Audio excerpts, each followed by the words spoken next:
مجھے ان کے بیٹے الظاہر غیاث الدین سے ملنا ہے، وہ مجھے اچھی طرح سے جانتے ہیں، آپ میرا یہ پیغام ان تک پہنچا دیں۔ اس سے پہلے کہ سپاہی اس لڑکی سے کوئی اور بات پوچھتا، اتنے میں شبیر غازی نام کا وزیر دروازے پر آ گیا اور اس سپاہی سے پوچھا کہ یہ لڑکی کون ہے اور کس سے ملنا چاہتی ہے۔ تو اس سپاہی نے وہی بات دہرائی کہ یہ لڑکی الظاہر غیاث الدین کی جاننے والی ہے اور ان سے ملنے آئی ہے۔ تو شبیر غازی نے کہا کہ ایک مہمان کو اس طرح دروازے پر نہیں روکتے، جب وہ کہہ رہی ہیں تو وہ ضرور الظاہر غیاث الدین کی جاننے والی ہوں گی۔ شبیر غازی اس لڑکی کو لے کر اندر دربار میں چلا گیا اور اس لڑکی کو ایک جگہ جا کر کمرے میں بٹھا دیا اور ایک سپاہی سے کہا کہ الظاہر غیاث الدین سے کہیں کہ ان کی جاننے والی کوئی لڑکی ان سے ملنے آئی ہے۔ ایک سپاہی الظاہر غیاث الدین کے پاس گیا اور ان سے کہا کہ آپ کی جاننے والی ایک نقاب پوش لڑکی آپ سے ملنے آئی ہے۔ وہ سن کر بڑا حیران ہوا کہ ایسی کوئی لڑکی نہیں ہے جس سے میرا کوئی تعلق ہو یا میری جاننے والی ہو، لیکن کچھ سوچتے ہوئے وہ اس لڑکی کے پاس چلے گئے۔ چونکہ کمرے میں وہ لڑکی اور دروازے پر دو سپاہی کھڑے تھے۔ اتنے میں سلطان صلاح الدین ایوبی کا بیٹا بھی اس لڑکی کے پاس آ گیا۔ سلام کرنے کے بعد اس لڑکی سے کہنے لگے کہ میں آپ کی کیا خدمت کر سکتا ہوں۔ اس لڑکی نے کہا کہ میں آپ سے اکیلے میں کوئی بات کرنا چاہتی ہوں۔ سلطان کے بیٹے نے ان دو سپاہیوں سے باہر جانے کا کہہ دیا۔ سلطان کا بیٹا ایک شریف اور سمجھدار لڑکا تھا۔ اس نے سوچا کہ شاید یہ لڑکی کوئی ایسی بات کرنا چاہ رہی ہے جو وہ ان سپاہیوں کے سامنے مجھ سے نہیں کر سکتی۔ جب سپاہی چلے گئے تو الظاہر غیاث الدین نے کہا کہ تمہیں جو کہنا ہے تم بغیر کسی ڈر کے بے فکر ہو کر کہو۔ اس وقت کمرے میں کوئی موجود نہ تھا۔ پہلے تو 10 منٹ تک اس لڑکی نے الظاہر غیاث الدین کو باتوں میں الجھائے رکھا اور پھر اچانک اونچی اونچی آواز میں چیخنا چلانا شروع کر دیا کہ سلطان کے بیٹے نے میری عزت لوٹ لی۔ اس لڑکی نے اپنا نقاب اتار دیا اور نیچے پہلے سے ہی اس نے پھٹے ہوئے کپڑے پہنے ہوئے تھے، جہاں سے اس لڑکی کی چھاتیاں، پیٹ، ران کا گوشت نظر آ رہا تھا۔ اس لڑکی نے اتنی اونچی آواز میں چیخنا چلانا اور رونا پیٹنا شروع کر دیا کہ اس کی آواز باہر سپاہیوں اور شبیر غازی کے کانوں تک جا پہنچی۔ وہ سب لوگ دوڑتے ہوئے جب اس کمرے میں آئے تو دیکھا کہ اس لڑکی کے سارے کپڑے پھٹے ہوئے ہیں اور وہ کہہ رہی ہے کہ سلطان کے بیٹے نے میری عزت تار تار کر دی۔ لیکن اس وقت الظاہر غیاث الدین نے شبیر غازی سے کہا کہ میں نے اس لڑکی کو چھوا تک نہیں، یہ مجھ پر ضرور کوئی الزام لگا کر ہم سے سونا اور دینار ہتھیانا چاہتی ہے۔ اس کی بات سن کر شبیر غازی اور دیگر تمام سپاہیوں نے سر جھکا لیے، لیکن دوسری طرف اس لڑکی نے کہا کہ یہ دیکھیے میرے کپڑے کسی خونخوار جانور کی طرح سلطان کے بیٹے نے پھاڑ دیے ہیں اور میری عزت بھی لوٹ لی ہے۔ میں اپنی ایک فریاد لے کر ان کے پاس آئی تھی۔ انہوں نے مجھ سے کہا کہ پہلے میرا بستر گرم کرو اور بعد میں تمہاری فریاد کو پورا کیا جائے گا۔ میں جب یہاں سے بھاگنے لگی تو اس نے زبردستی مجھے پکڑ کر میرا یہ حشر کر دیا۔ یہ مجھے سلطان کا بیٹا نہیں لگتا، یہ بہت ہی ظالم انسان ہے جو کہ ہوس سے بھرا ہوا ہے۔ اس سارے معاملے کو مد نظر رکھتے ہوئے شبیر غازی نے اس لڑکی کو کنیزوں کے پاس بھیج دیا اور سلطان کے بیٹے سے کوئی بات نہ کی۔ صرف یہ کہا گیا کہ جب سلطان صلاح الدین ایوبی رحمۃ اللہ علیہ خود آئیں گے تو وہ اس ہونے والی ساری انہونی کا فیصلہ کریں گے۔ سلطان کا بیٹا الظاہر غیاث الدین بہت زیادہ پریشان ہو گیا کہ میرے والد میرے بارے میں کیا سوچیں گے اور دربار میں میری اور میرے والد کی کیا عزت رہ جائے گی۔ یہ بیچارہ بہت زیادہ پریشان ہو گیا۔ کیا معلوم کہ یہ سلطان کا بیٹا مستقبل کا سلطان ہوتا، لیکن اس واقعہ کے بعد اس کی ساری زندگی پر ایک کالا دھبا لگ سکتا تھا۔ اس نے وضو کیا اور جائے نماز پر بیٹھ کر اللہ تعالیٰ سے مدد مانگنے لگا۔ اگلے دن جب سلطان صلاح الدین ایوبی رحمۃ اللہ علیہ محل میں واپس آئے تو معمول کے مطابق دربار لگ چکا تھا۔ سورج کی کرنیں ہر طرف پھیل چکی تھیں۔ تمام سپاہی، وزیر، کماندان اور سلطان دربار میں پہنچ چکے تھے اور فریادیوں کی بھی ایک بڑی تعداد دربار میں پہنچ گئی تھی۔ سلطان نے محسوس کیا کہ آج دربار میں بہت زیادہ سناٹا ہے اور وزیروں اور سپاہیوں کے چہرے اترے ہوئے ہیں، لیکن سلطان خاموش رہے اور فریادیوں کی فریادیں سن کر ان کو حل کرتے جا رہے تھے۔ سلطان نے اسی شبیر غازی نامی وزیر کو اپنے پاس بلایا اور کہا کہ میری غیر موجودگی میں کیا کچھ دربار میں ہوا تھا۔ وہ سر جھکائے کھڑے رہے۔ سلطان نے دوبارہ ذرا غصے بھرے انداز میں کہا تو شبیر غازی نامی سلطان کے خاص وزیر نے سلطان کے بیٹے الظاہر غیاث الدین پر لگنے والے الزام اور سارے ماجرے سے آگاہ کیا۔ یہ سن کر سلطان کے چہرے کا رنگ بالکل زرد پڑ گیا۔ ایک بے چینی اور غصہ آپ کے چہرے پر نمایاں تھا۔ سلطان کو یہ سارا ماجرا سننے کے بعد یقین نہیں آ رہا تھا کہ میری غیر موجودگی میں اتنا بڑا واقعہ سرزد ہو گیا اور مجھے کسی نے بتایا تک نہیں۔ تو اس وزیر غازی نے کہا کہ چونکہ یہ واقعہ رات کا ہے تو مجھے معلوم تھا کہ آج آپ نے آنا ہے، اس لیے میں نے کسی جاسوس کو آپ کی طرف نہیں بھیجا۔ سلطان غصے سے اپنی نشست سے اٹھے اور کہا کہ باقی جتنے بھی فریادی ہیں آپ لوگوں کی فریادیں کل سنی جائیں گی۔ پھر سلطان نے وزیر شبیر غازی سے کہا کہ اس لڑکی اور میرے بیٹے الظاہر غیاث الدین کو اسی دربار میں بلایا جائے، جبکہ وزیر شبیر غازی نے کہا کہ بہتر تھا کہ اگر آپ اس مقدمے کو محل کے اندر سنتے۔ سلطان نے غصے بھرے لہجے میں کہا کہ جرم اور مجرم برابر ہوتے ہیں، چاہے وہ سلطان کا بیٹا ہو یا کسی غریب کا، عدالت ہر ایک کے لیے برابر ہے۔ اتنے میں سلطان صلاح الدین ایوبی رحمۃ اللہ علیہ نے مصر سلطنت کے سب سے بڑے قاضی علاء الدین کو دربار میں بلانے کے لیے ایک سپاہی کو بھیج دیا کہ اس مقدمے کا فیصلہ علاء الدین کرے گا۔ سپاہی فوراً حکم بجا لایا اور مصر شہر کے سب سے بزرگ اور عقل مند قاضی علاء الدین کو عزت و احترام کے ساتھ دربار میں لے آئے۔ کچھ ہی دیر بعد دربار میں سلطان صلاح الدین ایوبی کا بیٹا الظاہر غیاث الدین، سلطان خود اور بزرگ قاضی علاء الدین اور وہ لڑکی جس نے سلطان کے بیٹے پر بدکاری کا الزام لگایا تھا، یہ سب حاضر ہو چکے تھے۔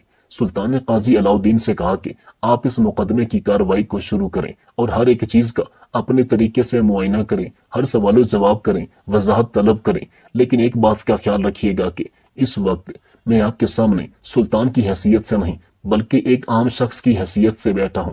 اگر یہ کہا جائے تو بیجا نہ ہوگا کہ اس وقت میں آپ کے سامنے ایک ملزم کے باپ کی حیثیت سے بیٹھا ہوں۔ آپ نے اسلامی شریعت کے مطابق فیصلہ سننا اور اس کا جو بھی سزا و جزا ہو وہ منتخب کرنا ہے۔ مقدمے کی کارروائی کا باقاعدہ آغاز ہو چکا تھا۔ سلطان بجائے دربار میں اپنی نشست پر بیٹھنے کے دیگر لوگوں کے ساتھ بیٹھے تھے۔ سب سے پہلے قاضی علاء الدین نے اس لڑکی سے اس کا نام پوچھا۔ اس لڑکی نے اپنا نام سکینہ بتایا۔ کٹہرے کی ایک جانب اس لڑکی کو کھڑا کیا گیا اور دوسری جانب سلطان کے بیٹے کو کھڑا کیا گیا۔ قاضی نے پھر سلطان کے بیٹے سے پوچھا کہ کیا تم اس لڑکی کو جانتے ہو؟ سلطان کے بیٹے نے کہا کہ بالکل نہیں۔ پھر قاضی علاء الدین نے اس لڑکی سے کہا کہ تم اس لڑکے کو جانتی ہو؟ تو اس لڑکی نے کہا کہ میں زیادہ تو نہیں جانتی، لیکن کل صبح یہ گھوڑے پر سوار ہمارے قبیلے سے گزرے تھے، میں راستے سے جا رہی تھی تو انہوں نے مجھ سے کہا کہ میں سلطان صلاح الدین ایوبی کا بیٹا ہوں اور مجھے تم پسند آ گئی ہو۔ میں نے ان سے کہا کہ میں ایسی لڑکی نہیں ہوں اور میں آپ کے والد کے دربار کی طرف ہی جا رہی ہوں، میری ایک فریاد ہے۔ اس نے مجھ سے کہا کہ میرے والد دربار میں نہیں ہیں، تم شام کے وقت آنا، میرے والد دربار میں آ جائیں گے اور اگر وہ نہ بھی ہوئے تو میں تمہاری فریاد سن کر اس کو حل کر دوں گا۔ میں شام کے وقت جب دربار میں آئی تو میری ان سے ملاقات ہوئی۔ قاضی علاء الدین نے کہا کہ تمہاری کیا فریاد تھی؟ تم سلطان سے کس بارے میں ملنا چاہتی تھی؟ اس لڑکی نے کہا کہ میرے والدین اس دنیا سے جا چکے ہیں اور میں قبیلے کے ایک گھر میں اپنے دور کے رشتہ دار بوڑھے میاں بیوی کے ساتھ رہتی ہوں اور میری مالی حالت بہت زیادہ کمزور ہے۔ میں سلطان سے وظیفہ لگوانا چاہتی تھی اور یہی بات جب میں نے شام کے وقت سلطان کے بیٹے سے کہی تو انہوں نے مجھ سے کہا کہ پہلے میرا بستر گرم کرو، پھر میں تمہارا وظیفہ بھی لگوا دوں گا اور اس وقت تمہیں سونے کی ایک تھیلی دوں گا، ساتھ میں دینار بھی دوں گا۔ جب میں نے یہ سب کرنے سے منع کیا اور بھاگنے لگی تو اس نے جلدی سے میرے برقعے کو نیچے زمین پر پھینکا اور میرے ساتھ زیادتی کرنے لگا، جس کا نتیجہ یہ تمام سپاہی اور وزیر دیکھ چکے ہیں۔ اس نے میرے سارے کپڑے پھاڑ دیے، حتیٰ کہ میری چھاتی، میرا پیٹ اور میری ڈان کا جسم سارا نظر آ رہا تھا۔ اس نے زبردستی مجھے زیادتی کا نشانہ بنا ڈالا۔ پھر قاضی علاء الدین نے سلطان کے خاص وزیر شبیر غازی کو بلایا اور اس سے پوچھا تو اس نے کہا کہ جب ہم اندر گئے تو اس وقت اس کا برقع زمین پر پڑا تھا اور اس کے کپڑے پھٹے ہوئے تھے۔ یہ ساری باتیں سننے کے بعد علاء الدین سر جھکا کر پریشان سے ہو گئے۔ سلطان نے ان سے کہا کہ آپ نے جو فیصلہ کرنا ہے کیجیے، پریشان ہونے کی کوئی ضرورت نہیں ہے۔ پھر سلطان نے کہا کہ یہ الزام ایک عام انسان پر نہیں بلکہ ایک باصلاحیت اور باکردار انسان سلطان صلاح الدین ایوبی کے بیٹے پر ایک لڑکی نے لگایا ہے، اور اگر یہ الزام سچ ثابت ہو گیا تو میری ساری زندگی کی تعلیم و تربیت اور کامیابیوں پر پانی پھر جائے گا۔ پھر قاضی علاء الدین نے سلطان کے بیٹے الظاہر غیاث الدین سے کہا کہ یہ جو لڑکی کہہ رہی ہے وہ سچ ہے؟ تو انہوں نے کہا کہ یہ لڑکی مجھ پر پتہ نہیں کون سا بہتان لگانا چاہتی ہے۔ میں کل قبیلے میں ضرور گیا تھا، لیکن وہ میرا معمول ہے۔ پہلے میں اکثر سپاہیوں کے ساتھ نکلتا تھا، لیکن کل میں جلدی میں آ کر اکیلا نکل گیا تھا، اس لیے میرے پاس کوئی گواہ نہیں کہ میری اس لڑکی سے کوئی ملاقات نہیں ہوئی، اور نہ ہی میں نے اسے کسی قسم کا لالچ دے کر شام کو دربار آنے کا کہا تھا۔ یہ مجھ پر جھوٹا الزام لگا رہی ہے۔ قاضی علاء الدین نے شبیر غازی کی باتیں بھی سن لی، اس لڑکی سکینہ کی باتیں بھی سن لی اور سلطان کے بیٹے کی باتیں بھی سن لی۔ اب قاضی نے کچھ دیر توقف کے بعد اپنا فیصلہ سنانے کا کہا، کیونکہ اس وقت نماز ظہر کا وقت ہو چکا تھا۔ سلطان صلاح الدین ایوبی رحمۃ اللہ علیہ اور ان کے بیٹے الظاہر غیاث الدین نے وضو کیا، ظہر کی نماز ادا کی۔ جائے نماز پر اللہ کے حضور سلطان سجدے میں گر گیا اور دعا کرنے لگا، اے میرے مالک، تیرے با کردار اور نیک بندے پر مشکل وقت آ پڑا ہے، تو اس کی اپنی غیبی مدد فرما اور اس کی عزت کی حفاظت فرما۔ بے شک تو ہی عزت دینے والا اور تو ہی ذلت دینے والا ہے۔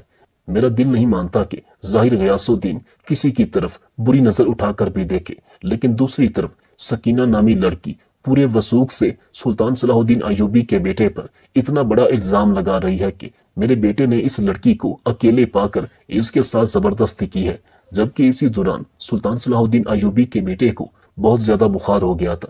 ان کی آنکھیں سرخ ہو گئی تھیں اور وہ اپنے آپ میں سوچ رہے تھے کہ میرے والد جس نے ساری زندگی حکمرانی کی، وہ آج میرے بارے میں کیا سوچ رہے ہوں گے۔ وہ رو رو کر اللہ تعالیٰ سے مدد کی دعائیں کر رہا تھا، یا اللہ تو ہی سب سے سچا ہے، بے شک میری مدد کرنے والا صرف تو ہی ہے، اے میرے مالک میری عزت رکھنا۔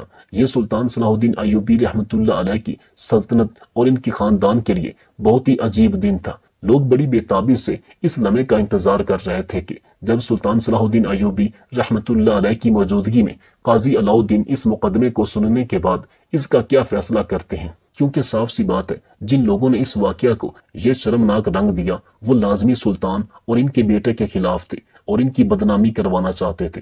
سلطان سے بے شک ان کی کوئی دشمنی نہیں تھی، لیکن سلطان کے بیٹے سے شبیر غازی نامی وزیر کی لگ بازی چل چکی تھی۔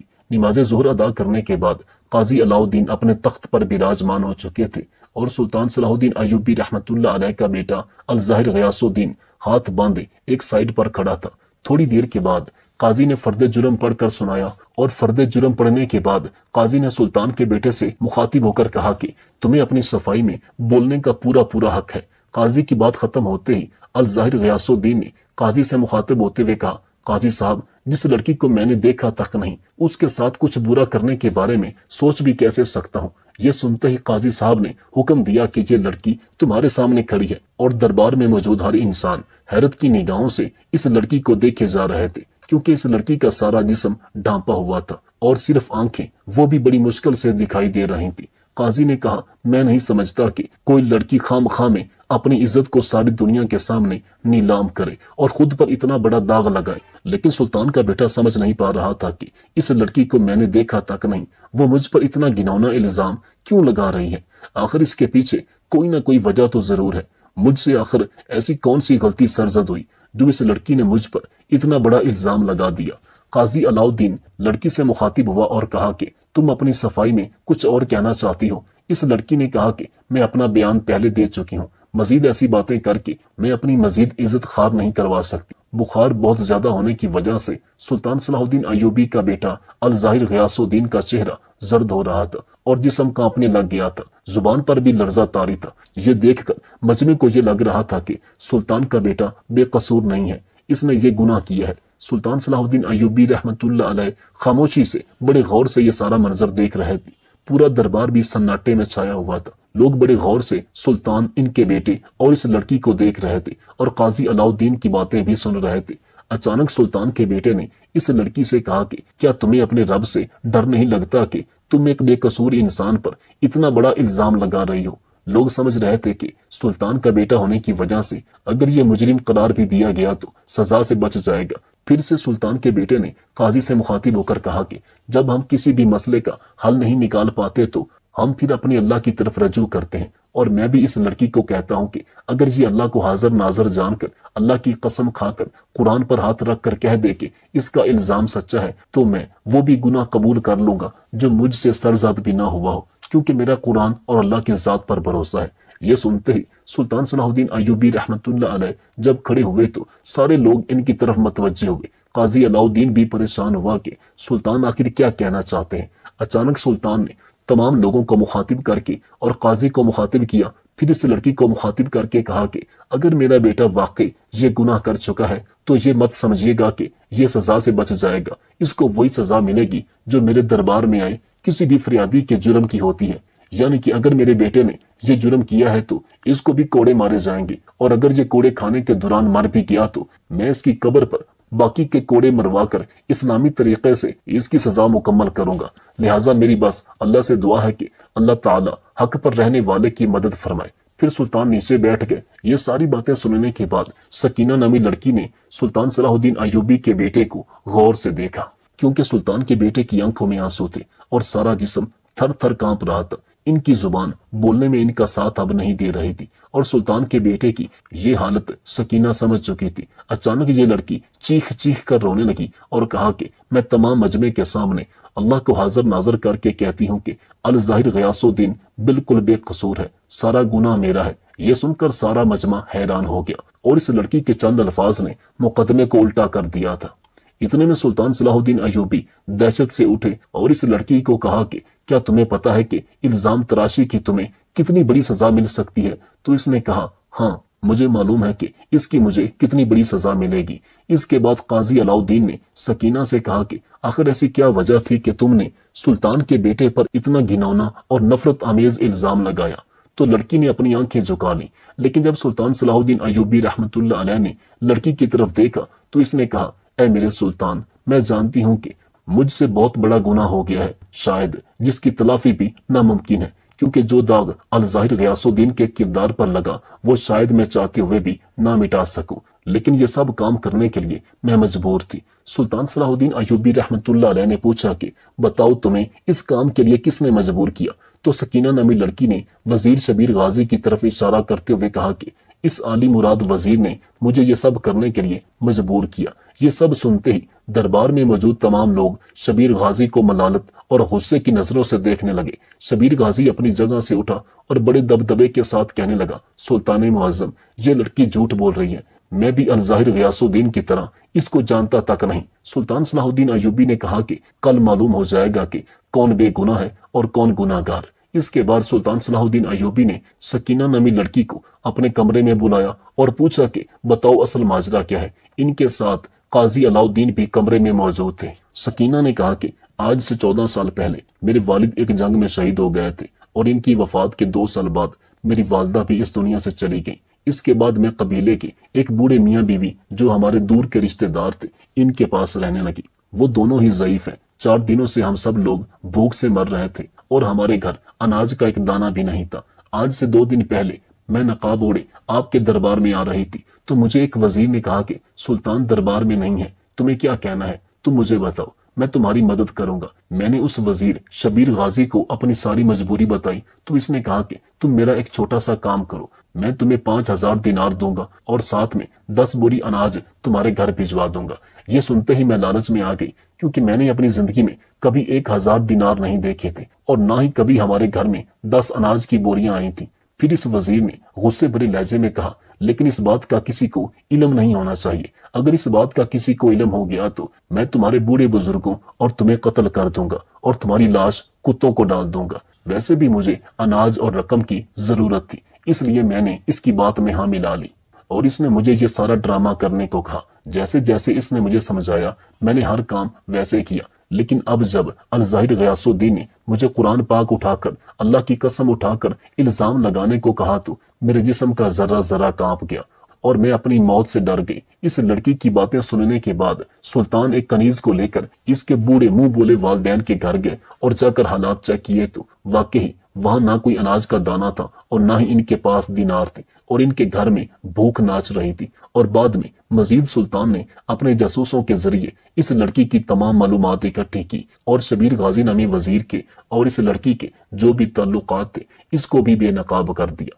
ساری تحقیقات مکمل کرنے کے بعد قاضی علاؤالدین اور سلطان صلاح الدین ایوبی رحمۃ اللہ علیہ نے اگلے دن پورے مجمع کو ایک جگہ پر اکٹھا ہونے کی دعوت دی۔ یہ دعوت اس لیے تھی کہ قاضی حقیقی مجرم کو اس کی سزا دے سکے جو کہ شبیر غازی تھا، کیونکہ سلطان نے شبیر غازی سے یہ سب ڈرامہ رچانے کے بارے میں جب پوچھا تو اس نے ساری حقیقت بتا دی کہ میری موجودگی میں آپ کے بیٹے نے 2 لوگوں کے درمیان ہونے والے لین دین کے معاملے میں ایک آدمی کے حق میں فیصلہ سنایا اور یہ بات مجھے پسند نہ آئی۔ اس کے بعد مجھے اندر ہی اندر آگ لگ گئی اور میں چاہتا تھا کہ اس کی بدنامی ہو جائے اور آپ آئندہ اسے کبھی بھی دربار میں آنے کے قابل نہ چھوڑیں۔